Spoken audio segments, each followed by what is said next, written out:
Chilli ജാസ്മിനിലേക്ക് എല്ലാവർക്കും സ്വാഗതം. നമ്മളെല്ലാവരും നമ്മുടെ അടുക്കള തോട്ടത്തിൽ തക്കാളിയുടെ ചെടികൾ വളർത്തുന്നവരാണ്. എന്നാലും പലരും പരാതി പറയുന്നുണ്ട്, തക്കാളിയുടെ ചെടികൾ നല്ലപോലെ വളരുന്നില്ല, നല്ലതുപോലെ വിളവ് തരുന്നില്ല, അങ്ങനെയൊക്കെ. അതിൻ്റെ കാരണം എന്ന് പറയുന്നത് നമ്മൾ അറിഞ്ഞോ അറിയാതെയോ ശ്രദ്ധയില്ലാതെ ചെയ്തു പോകുന്ന ചില തെറ്റുകളാണ് അതിന് കാരണം. അപ്പോൾ നമുക്ക് ഏതൊക്കെയാണെന്ന് നോക്കാം.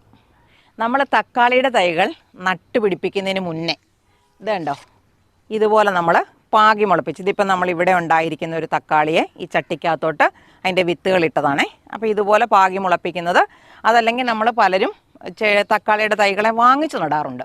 അങ്ങനെ വാങ്ങിച്ചു നടുന്നതാണെങ്കിലും ഇതുപോലെ നമ്മൾ പാകി മുളപ്പിക്കുന്നതാണെങ്കിലും നമ്മൾ എവിടെയാണോ നടാൻ ഉദ്ദേശിക്കുന്നത് ആ ഭാഗത്ത് അല്ലെങ്കിൽ ആ ചട്ടിയിൽ അല്ലെങ്കിൽ ഗ്രോ ബാഗിൽ കൊണ്ടുവന്ന് കുറച്ച് ദിവസം മുന്നേ ഒരാഴ്ചയെങ്കിലും ആ സാഹചര്യവുമായിട്ട് പൊരുത്തപ്പെടുത്താനായിട്ട് അവിടെ എവിടെയെങ്കിലും വെക്കണം.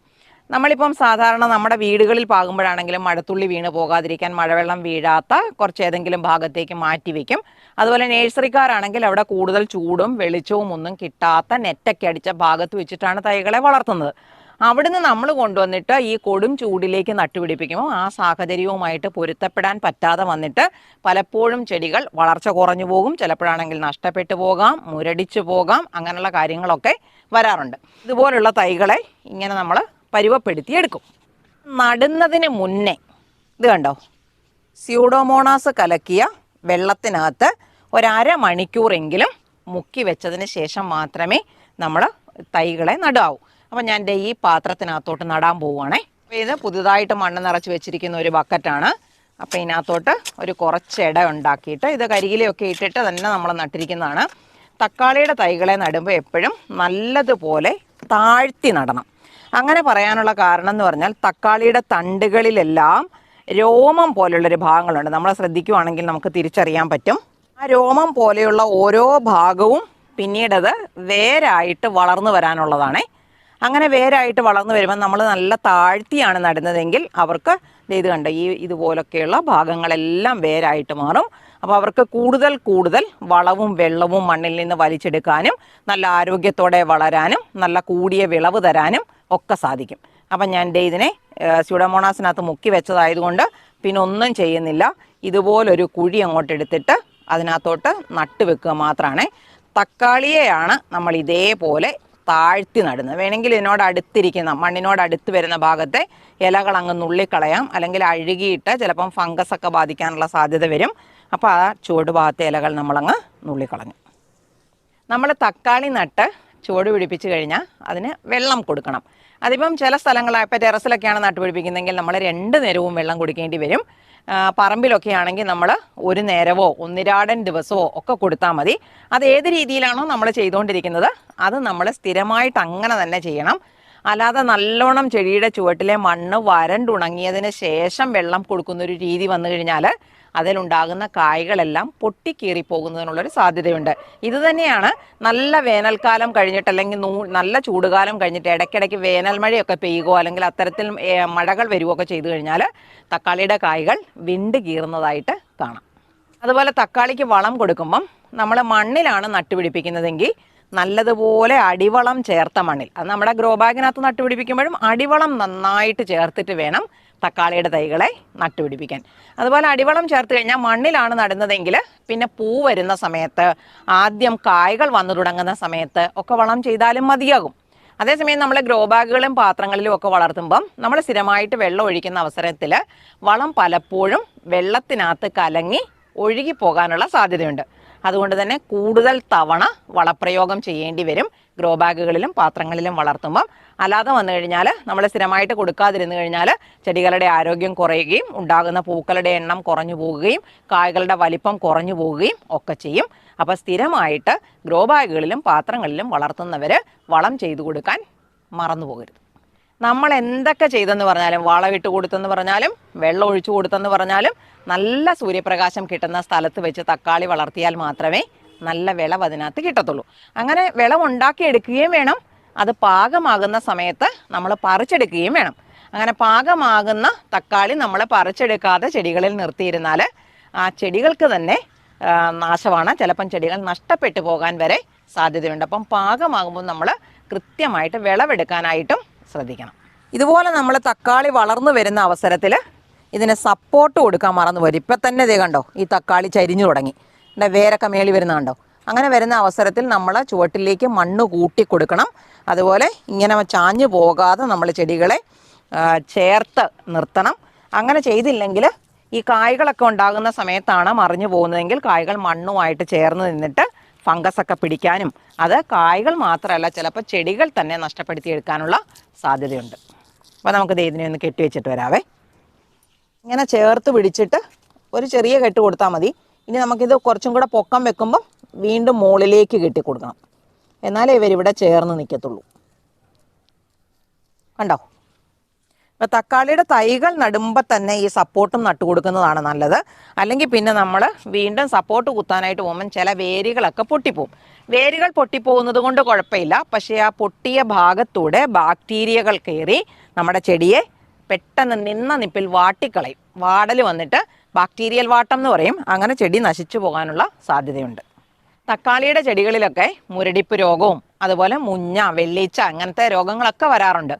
അങ്ങനെയുള്ള കീടങ്ങൾ വന്നു കഴിഞ്ഞാൽ നിയന്ത്രിക്കാൻ പറ്റുമെങ്കിൽ നമുക്ക് നിയന്ത്രിച്ചെടുക്കാം. പറ്റാത്ത അവസ്ഥയാണെങ്കിൽ ചെടിയെ നമ്മൾ പിഴുതവിടുന്ന് മാറ്റിക്കോണം. അങ്ങനെ മാറ്റിക്കളയുന്ന ചെടികളെ നമ്മൾ കമ്പോസ്റ്റ് ഉണ്ടാക്കാനോ ഒന്നും ഉപയോഗിക്കാൻ പാടില്ല. അവരെ ഒന്നുകിൽ കത്തിച്ച് കളയുക, അല്ലെങ്കിൽ നമ്മൾ ചെടികളൊക്കെ വളർത്തുന്ന ഭാഗത്ത് നിന്ന് വളരെ ദൂരേക്ക് മാറ്റിക്കളയുക. അതാണ് ചെയ്യേണ്ടത്. ഇങ്ങനെയുള്ള ചെറിയ ചെറിയ കാര്യങ്ങളൊക്കെ ശ്രദ്ധിക്കുവാണെങ്കിൽ നമുക്ക് നമ്മുടെ മുറ്റത്ത് വളർത്തുന്ന തക്കാളിയിൽ നിന്നും നമ്മുടെ ആവശ്യത്തിനും മറ്റുള്ളവരുടെ ആവശ്യത്തിനും കൂടെ കൊടുക്കാനും മാത്രം തക്കാളി നമുക്ക് വിളവെടുക്കാനായിട്ട് പറ്റും. അപ്പം തക്കാളി വളർത്തുന്നവരൊക്കെ ഇത്തരത്തിലുള്ള കാര്യങ്ങൾ നമ്മൾ അറിഞ്ഞോ അറിയാതെയോ ഇങ്ങനെയുള്ള കാര്യങ്ങളൊക്കെ ചെയ്യുന്നുണ്ടെങ്കിൽ അതൊക്കെ ഒഴിവാക്കാനായിട്ട് ശ്രമിക്കണം. ഇന്ന് നമുക്കിവിടെ കുറച്ച് സാധനങ്ങൾ വിളവെടുക്കാനുണ്ട്. അപ്പം നമുക്ക് പെട്ടെന്ന് അതൊന്ന് വിളവെടുക്കുകയും കൂടി ചെയ്തിട്ട് വരാം. നമുക്കിത് ഇവിടെ 2-3 ചുവട് വാളമര വെച്ച് പിടിപ്പിക്കുന്നത് ഞാൻ നിങ്ങളെ കാണിച്ചു തന്നതാണേ. ഇതേ കണ്ടോ, ഇഷ്ടംപോലെ കായ്കളുണ്ടായിട്ടുണ്ട് കണ്ടോ, ഇഷ്ടംപോലെ എണ്ണങ്ങൾ ഇതേലുണ്ട്. അപ്പം ഞാനിതൊന്ന് ഇങ്ങോട്ടും പുറത്തോട്ടും ഒക്കെ കിടപ്പുണ്ട് കേട്ടോ. അപ്പം ഞാനതൊന്ന് വിളവെടുത്തിട്ട് നിങ്ങൾക്ക് കാണിച്ചു തരാവേ. കണ്ടോ, അയ്യോ ഇതിങ്ങനെ മുറിക്കണ്ടായിരുന്നു കണ്ടോ, മുട്ട ഉണ്ടായിരുന്നു അവിടെ. അപ്പോൾ ഇങ്ങനെ അറ്റം വരെയുള്ളത് അങ്ങനെ മുറിക്കാതെ നമ്മൾ കത്രികയ്ക്ക് മുറിച്ചെടുക്കുന്നതാണ് നല്ലത് കേട്ടോ. അപ്പം കൂടുതൽ ഒരെണ്ണം കൂടെ ആണെങ്കിലും ഇതിന് ശേഷം വിളവ് കിട്ടും. ഇപ്പം നമ്മൾ വിളവെടുക്കാതിരുന്ന് കഴിഞ്ഞാൽ മുന്നോട്ട് കായ ഉണ്ടാകത്തില്ല. അതിപ്പോൾ ഇതിനാണേലും വെള്ളരി ആണെങ്കിലും അതുപോലെ തണ്ണിമത്തനാണെങ്കിലും ഒക്കെ അങ്ങനെ തന്നെയാണ്. നമ്മൾ വീണ്ടും വീണ്ടും വിളവെടുത്താലേ മുന്നോട്ട് പിന്നെ അവർ ഉണ്ടായി പോകത്തുള്ളൂ കേട്ടോ. അപ്പോൾ ഇങ്ങനെ നമുക്കങ്ങോട്ട് പറിച്ചെടുക്കാം. ഇപ്പോൾ കുറച്ച് ചെറുതുള്ളതിനെ എല്ലാം കൂടെ പറിക്കും. അപ്പം നമുക്ക് അടുത്ത പ്രാവശ്യം ഒരുമിച്ച് വിളവെടുക്കാനായിട്ട് പറ്റും. ഇഷ്ടം പോലെ ഉണ്ടായി വരുന്നുണ്ട് കേട്ടോ. വളവും നമ്മൾ ചെയ്യണം. ഈ വിളവെടുപ്പ് കഴിഞ്ഞാൽ ഉടനെ നമ്മൾ വളം ചെയ്ത് കൊടുക്കണം. ഇത്രയും നമുക്ക് വാളമരപ്പയർ കിട്ടിയിട്ടുണ്ടേ. ഇത് നമ്മുടെ പൊട്ടുവെള്ളരി ഉണ്ടായതാണേ കണ്ടോ. അത് കുറച്ചും കൂടെ വളരാനുണ്ട്. അപ്പം നമ്മൾ തരുന്ന പൊട്ടുവെള്ളരിയുടെ വിത്തുകൾ കിളുക്കുകയല്ലെന്ന് ഓർക്കണ്ട, നല്ലോണം ഉണ്ടാകും. അതുപോലെ ഇതാണെങ്കിൽ ഷമാമാണേ കണ്ടോ, കൂടിട്ട് കൊടുക്കണം, അല്ലെങ്കിൽ കായ്ച്ചകളുടെയൊക്കെ ശല്യം വരും. നമ്മുടെ ഈ ഒരു വഴുതനച്ചെടിയുണ്ടേ. ഈ വഴുതനച്ചെടിയിലെ വഴുതന പറിക്കാവേ. അപ്പം വഴുതന വിളവെടുക്കാൻ വന്നപ്പോഴാണ് ഞാൻ ഓർത്തത് വേങ്ങേരി വഴുതനയുടെ വിത്തുകളും ഇല്ലിക്കൊമ്പൻ വഴുതനയുടെ വിത്തുകളും വന്നിട്ടുണ്ട്. അതൊക്കെ വളരെ വിരളമായിട്ട് മാത്രം നമുക്ക് കിട്ടുന്ന വിത്തുകളാണ്. ആർക്കെങ്കിലും അത്തരത്തിലുള്ള വഴുതനയുടെ വിത്തുകൾ ആവശ്യമുണ്ടെങ്കിൽ ഏറ്റവും വേഗത്തിൽ മെസ്സേജ് ഇട്ടോണം, അല്ലെങ്കിൽ തീർന്നു പോയാൽ പിന്നെ ഇനി അടുത്ത സ്റ്റോക്ക് വരേണ്ടി വരും കിട്ടാൻ. അപ്പോൾ ഞാൻ ഇതിനകത്തെ വഴുതന മുഴുവനും വിളവെടുത്തിട്ട് കാണിക്കാം. ഇത് വെറും ഒരു വഴുതന ചെടിയാണേ. അപ്പോൾ ഇതിൽ നിന്ന് കിട്ടുന്ന വഴുതനങ്ങയാണ് നമ്മളിപ്പം ഇതിലോട്ട് ഇടാൻ പോകുന്നത്. അപ്പോൾ ഇതുപോലൊരു വഴുതന ഉണ്ടെങ്കിൽ നമുക്കിപ്പോൾ അത്യാവശ്യം ഒരു കറി ഇല്ലെങ്കിൽ ഓടി വന്നാൽ 2 എണ്ണം പറിച്ചിട്ട് തോരൻ വെക്കാനായിട്ട് പറ്റും. അപ്പോൾ വഴുതന അടുക്കളത്തോട്ടം ചെയ്യുന്നവരൊന്നും വളർത്താതിരിക്കരുതേ. ഒരു ചുവട് എങ്ങനെയെങ്കിലും, ഒരു ചുവടെങ്കിലും മതി, 2 ചുവടുണ്ടേ ധാരാളം. ഈ ഇല്ലിക്കൊമ്പൻ വഴുതനയുടെയൊക്കെ പ്രത്യേകത എന്ന് പറഞ്ഞാൽ 1.5 അടി, 1 അടി 2 അടി വരെയൊക്കെ നീളം വരുന്നുണ്ട് ഇല്ലിക്കൊമ്പന്. അതുപോലെ നല്ല വലിയ കായകൾ തരുന്നതാണ് ഈ ഇല്ലിക്കൊമ്പൻ വഴുതന കേട്ടോ. അതുകൊണ്ട് ആ അവസരം പാഴാക്കാതിരുന്നോണം. നമ്മുടെ കാപ്സിക്കം കണ്ടോ, ഇത് വേണമെങ്കിൽ നമുക്ക് വിളവെടുക്കാവുന്നതാണേ. പറിച്ചെടുത്തിട്ടുണ്ട് കേട്ടോ. അത്യാവശ്യം നല്ല വലിപ്പമൊക്കെ ഉണ്ട്. ഇതിൽ ഇനി വേറെ ഇഷ്ടം പോലെ ഉണ്ടാകുന്നുണ്ട് കേട്ടോ. ഉരുണ്ട വഴുതനകളും ഉണ്ട് കണ്ടോ.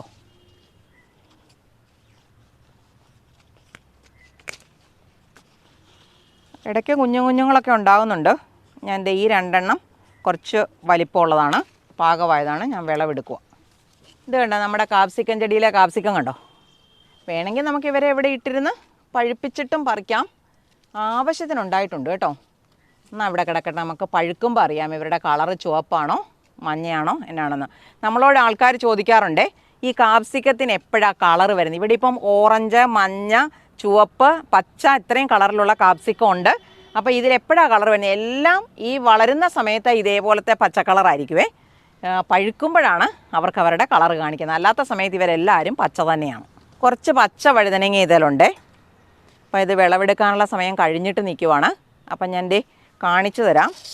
ഈ കമ്പയിൽ ഇത്രയുണ്ടേ. ഈ കമ്പ് കണ്ടോ, കാരണം അവർക്ക് നിൽക്കാൻ മേലാഞ്ഞിട്ട് അവർ വളഞ്ഞു പോയിരിക്കുക. അതുപോലെ ഈ കമ്പ് കണ്ടോ. ഇതെല്ലാം ഞാനിപ്പം വിളവെടുക്കാൻ പോവുകയാണേ. അപ്പം വിളവെടുത്തിട്ട് കാണിക്കാം. അയ്യോ, ആ കമ്പ് ഒടിഞ്ഞു ശരിക്കും പറഞ്ഞാൽ. ഇത് കണ്ടോ, ഈ വഴുതനയുടെ കമ്പ് വഴുതനയുടെ ഭാരം കൊണ്ടാണ് ഒടിഞ്ഞു പോയി കണ്ടോ. അപ്പോൾ നമുക്ക് ഈ ഒടിഞ്ഞ കമ്പിനെ എങ്ങനെയെങ്കിലും കിളിപ്പിച്ചെടുക്കുവാൻ പറ്റുമോ നോക്കിയിട്ട് ഞാൻ നിങ്ങൾക്കൂടെ പറഞ്ഞു തരാവേ. അപ്പം ഞാൻ ഇതെല്ലാം അങ്ങോട്ട് കായെല്ലാം മുറിച്ചെടുത്തിട്ട് ഇതിനെ നമുക്ക് കിളിപ്പിക്കാനുള്ള പരിപാടി നോക്കാം. കാണാവോ, എന്നെ കാണാവോ? ഈ മുളക് കണ്ടോ, ഈ മുളകെല്ലാം നമുക്കങ്ങ് അടത്തിയെടുത്തേക്കാവേ. അത്യാവശ്യം വിളഞ്ഞിട്ടുണ്ട്. ഇതിനിടയ്ക്കൊരു കുരുടിപ്പിൻ്റെ സംഗതി വന്നിട്ടുണ്ടായിരുന്നു. അപ്പോൾ ഞാൻ ആ നാമ്പെല്ലാം നുള്ളിക്കളഞ്ഞപ്പോൾ പിന്നെ വരുന്നത് നല്ല നാമ്പുകളാണ്. അതുപോലെ നമ്മൾ സാധാരണ ഇതിന് കുരുടിപ്പ് വന്നു കഴിഞ്ഞാൽ എന്ത് ചെയ്താണ് മാറ്റാൻ പറ്റുന്നതെന്നൊക്കെ ഞാൻ 2 രീതികൾ ഇപ്പോൾ പറഞ്ഞിട്ടുണ്ട്. ഏതെങ്കിലും ഒരു രീതി ചെയ്തു കൊടുത്താൽ മതി, നിങ്ങൾക്കും നിങ്ങളുടെ മുളകിൻ്റെ കുരുടിപ്പിനെ മാറ്റിയെടുക്കാനായിട്ട് പറ്റും. നമ്മുടെ വീഡിയോ കാണുന്നതിലേ പൂച്ചെടികളും ഇലച്ചെടികളും ഒക്കെ കാണാൻ താല്പര്യമുള്ളവരുണ്ടെങ്കിൽ എനിക്കൊന്ന് കമൻ്റ് ഇട്ടേക്കണേ. ഇന്നും ഞാൻ കുറേ ചെടികളെ വഴിയിലിരുന്ന് വിൽക്കുന്നത് കണ്ടിട്ട് മേടിച്ചുകൊണ്ട് വന്നിട്ടുണ്ട്. അപ്പോൾ അത് ഏതൊക്കെയാണെന്നും അതുപോലെ എങ്ങനെയാണ് അവരെ ഓരോരുത്തരെയും നട്ടുപിടിപ്പിക്കേണ്ടതെന്നും ഞാൻ വീഡിയോ ഇടുവേ. അപ്പോൾ കാണാൻ താല്പര്യമുള്ളവരുണ്ടെങ്കിൽ പറഞ്ഞു. ആരെങ്കിലും ഈ ചെടികൾ നട്ടുപിടിപ്പിക്കുന്നത് കാണാൻ താല്പര്യമുള്ളവരുണ്ടെങ്കിൽ എനിക്കൊന്ന് മെസ്സേജ് ഇടാൻ മറക്കണ്ട കേട്ടോ. അപ്പോൾ ഇവിടെ ഒരു 2 മുളകുണ്ട് ഇതേപോലത്തെ. കാന്താരി അല്ല, ഇതൊരു ഇനം പച്ചമുളക് തന്നെയാണ്. കാന്താരി നമ്മൾ മനസ്സിലാക്കുന്നതെന്ന് പറഞ്ഞാൽ കാന്താരി എപ്പോഴും തണ്ടേന്ന് മുകളിലോട്ടാണ് നിൽക്കുന്നത്. ഇത് ഇലയോടെ ഒടിഞ്ഞു പോകുന്നു. അപ്പം ഇത്രയും മുളകാണ് നമ്മൾ പറിച്ചെടുത്തത്. തക്കാളിയൊക്കെ അതേ കണ്ടോ, പൂവിട്ട് നിൽക്കുന്നുണ്ട്. നല്ല വെളിച്ചം കിട്ടണം. മേളിലത്തെ ചോല കളഞ്ഞപ്പോഴാണ് ഇവർ ഇങ്ങോട്ട് വന്ന് മേളിൽ കയറിയിട്ടാണെങ്കിലും പന്തലെ കിടന്നിട്ടാണെങ്കിലും ഉണ്ടാകും. പന്തലെ കിടന്ന് തക്കാളി ഉണ്ടാകുന്നൊക്കെ ഞാൻ നിങ്ങളെ കാണിച്ചു തന്നിട്ടുള്ളതാണ്. നമ്മുടെ ഒരു ബീൻസിൻ്റെ ചെടിയാണേ. കണ്ടോ, ഇഷ്ടംപോലെ ബീൻസ് ഉണ്ടായി കിടക്കുന്നത് കണ്ടോ. നമ്മൾ കടയിൽ നിന്ന് വാങ്ങിക്കുന്നത് പോലെയുള്ള ഒരു വലിപ്പം പൊട്ടാഷൊക്കെ ചേർത്താലാണ് അങ്ങനെ നമ്മുടെ ബീൻസിന് വലിപ്പം കിട്ടുന്നത് കേട്ടോ. ഇതുപോലെ കുലയായിട്ട് തന്നെ നമുക്ക് ഉണ്ടായി കിട്ടുന്നതാണ്. പിന്നെ കീടങ്ങളൊക്കെ പിടിച്ചു കഴിഞ്ഞാൽ പൂക്കളൊക്കെ ഉണ്ടാകുന്ന സമയത്ത് ആ പൂവിനെ എല്ലാം കൊഴിപ്പിച്ച് കളയും. അപ്പം ഞാൻ ഈ ബീൻസിനെ ഒന്ന് വിളവെടുത്തിട്ട് കാണിക്കാവേ. അത്യാവശ്യം നമുക്കൊരു കറി വെക്കാനുള്ളത് കിട്ടാതിരിക്കത്തില്ല. ഈ 2 പേരക്കയും കൂടെ പറിക്കുവാണേ. തായ്ലാൻഡ് റെഡാണ് ഇത് കേട്ടോ. നോക്കട്ടെ, ഇത് 2ഉം വിളഞ്ഞതാ. അതിൻ്റെ താഴെ ഒരെണ്ണം കൂടെ ഉണ്ട്. പറിക്കണം ഇതൂടെ. ഇത്രയും സാധനങ്ങൾ നമുക്ക് വിളവെടുക്കാൻ പറ്റി. ബീൻസ് ഉണ്ട്, മുളകുണ്ട്, വഴുതനങ്ങയുണ്ട്, പീച്ചിലുണ്ട്, അതുപോലെ വാളമരപ്പയറുണ്ട്. അങ്ങനെ കുറേ സാധനങ്ങളുണ്ട്. വിളവെടുത്തപ്പോൾ കണ്ടവർക്കറിയാം എന്തൊക്കെയാണെന്ന്. അപ്പോൾ ഇതേപോലെ മറ്റൊരു നല്ല വീഡിയോയുമായി നമുക്ക് അടുത്ത ദിവസം വീണ്ടും കാണാം.